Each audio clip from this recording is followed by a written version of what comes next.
sorry for the massive delay with this review. This review should have been up like weeks ago. I'm so sorry. Yeah, I've been a bit behind on my reviews. The last one was about weeks ago. It was a few weeks ago. It was before Spectre. So yeah, welcome to my review of Primeval Series 4, Episode 4. And again, I'm sorry, I've been busy seeing Spectre, focusing on life. Life gets in the way sometimes, and unfortunately that meant the delay with this review. In any case, now it's finally here, we can push on. So, Series 4, Episode 4. We're just roughly halfway into Series 4. And how is it? Well, basic plot. Sorry, got a message there, I'll just move that out of the way. Right. So, the basic plot of Episode 4 is that the main kind of action is set in the this kind of school where these three students are taking detention. And meanwhile, back at the Ark, Philip has decided to basically, after the incident in the previous episode, basically put down all the creatures because he feels that it's the most humane way to do it, which is actually obviously not the most humane way to do it. And Abby gets really pissed off and decides to take it upon herself to try and smuggle the creatures out of the Ark. Connor doesn't lend any hand, so there's tension between her and Connor. Meanwhile, there's the whole Jess and Becca relationship going on, but basically it's more fun and frolics with the Primeval team, and then it's the usual formula. I'm going to fight the creature, which is this kind of like crocodile thing. I don't even know what it is, I can't remember. Also, Emily is staying with Matt, and he is trying to keep her under surveillance so they can track down Ethan together. But at the end, she gets captured, and then, that's where the episode ends. So yeah, that's pretty much just a sum up of the episode. Overall, episode 4, it's not that great. I mean, this is where it starts to really kind of dip in quality for Series 4 for me. I mean, it's probably an improvement over episode 3. I could probably say that, but to be brutally honest, I don't know, it's just another boring, lackluster episode. It's just a very mediocre mess, and it didn't excite me. Like, it started out quite well, and there was some nice drama that was going on, but it just lacked so much excitement, and that's the problem that I have with this episode. There's no excitement in it at all. The three kids are just completely pointless and unnecessary. I mean, they're only in there because it's set in a school, so I mean, you have like these two other geeks who are kind of like there, like they don't do anything. They're just there, and you have this fit girl who wants to be a singer, and blimey, she is fit. She is really fit, and she's great to look at. But as a character, she doesn't do anything, and it's quite shocking when she dies. Which is yeah, it was quite shocking, and it was a good moment in the sense that it was a nice realization for Jess, because then she realized how dangerous the creatures were, so that caused tension. This character's death was a good moment for causing tension, but as an actual character, they didn't develop her enough. I mean, they focus a lot on making Philip a real dick in this episode. I mean, he's naturally a dick anyway, but I don't know, and the whole it just feels very forced to me. I don't know, something about this episode just doesn't work. I don't know what it is, but I can't quite put my finger on it. It just doesn't work. The pace as well, it feels slow at times, and it's dragging itself along as well. I mean, also the comedy just doesn't work. I mean, the script isn't the best. This is where the scripts really start to get like shit.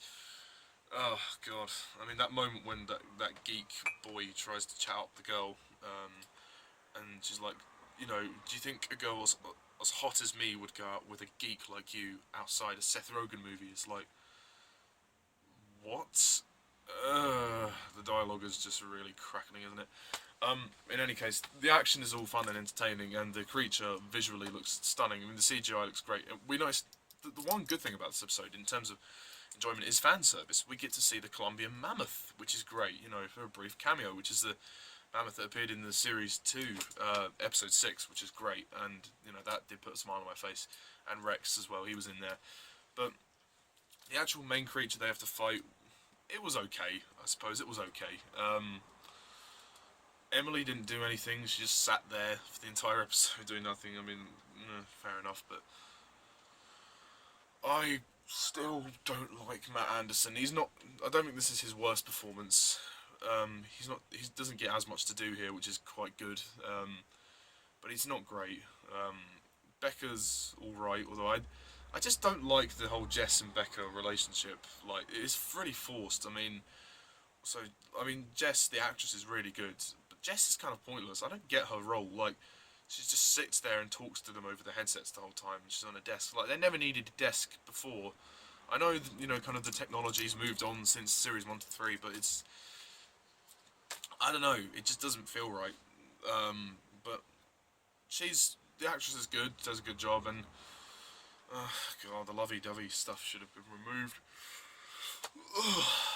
Ben Miller has a brief cameo in the episode, really. I mean, and there's a nice line in the end from Abby when she says to him, you know, deep down, I think you're really lovely, and he's like, if you say that line again, I'll have the having words with the mayor or something like that, and you know, that was quite nice. Yeah, it was quite funny. I feel like they've kind of underused Ben Miller a little bit in this series so far, having rewatched it recently.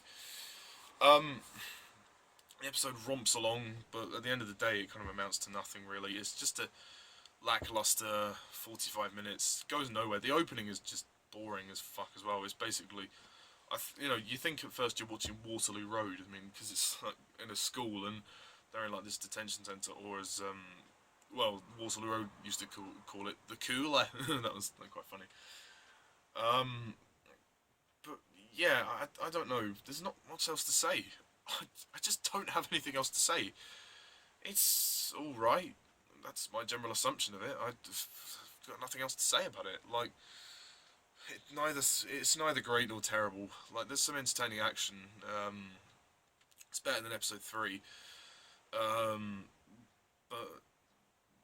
yeah, it's just kind of nothing really. It's neither great nor is it terrible. It is just nothing. Like, it's a big fat nothing that's stuck in the middle of the series, and you just kind of watch it, and it's like, oh, okay, there's this episode as well. I mean, it's just got, the script is honestly really bad. I mean, the scene in the is it the sports hall where the girl's doing like her trampolining? I think the girl's name is Beth, but don't quote me on that. I mean, gosh, she is fit. She's the best thing to look at in the episode. Don't get me wrong. I'm going to look up that actress. I might be stalking her.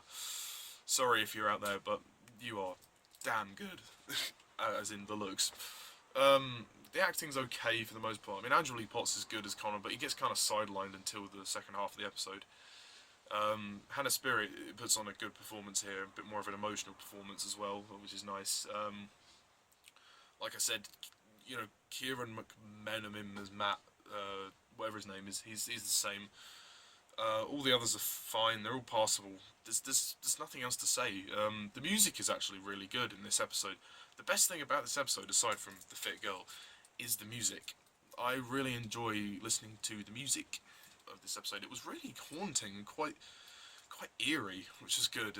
It did give the episode a bit of a suspenseful feel and a good fear factor. I mean, there was a good sense of fear factor when the girl died, and then that moment when Jess says, "Oh, I'm sorry, Abby, but you know, these creatures," and you know, she goes on to say, "I changed." She changes her mind, and that moment of realization from Jess is really powerful. But the rest of the episode is a big fat nothing, which is why I'm just gonna give this one. I mean, it's passable. It's fun, but yeah, I'm gonna give this probably a 6 out of 10.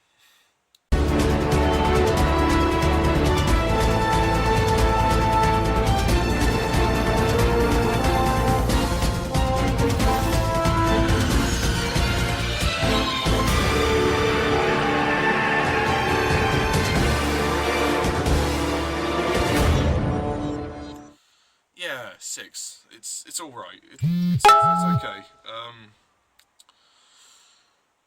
Yeah.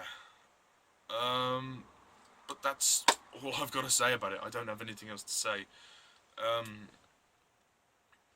Just want to mention that very soon, in a couple of days' time, since I'm recording this, I'm doing a Daniel Craig re-reflection, because I did one about a while ago, earlier in the year, with The Watcher and Alan Kalo on the first 3 Daniel Craig films. Now that we've all seen Spectre, we're going to do a re-reflection and do talk about all 4 Daniel Craig films. Now that we've all seen Spectre, also my friend Louis, or X-Files Hacker, is going to join us. He's also a big Primeval fan, and he's been commenting on these videos, so, you know, thank you. Cheers, mate, you've been known. But, yeah, that aside, episode 4, you know, just a minute episode. And that's all for now. So tune in next time when I review episode 5, and until then, I'm Mr. Titus11, thank you for watching, and see ya.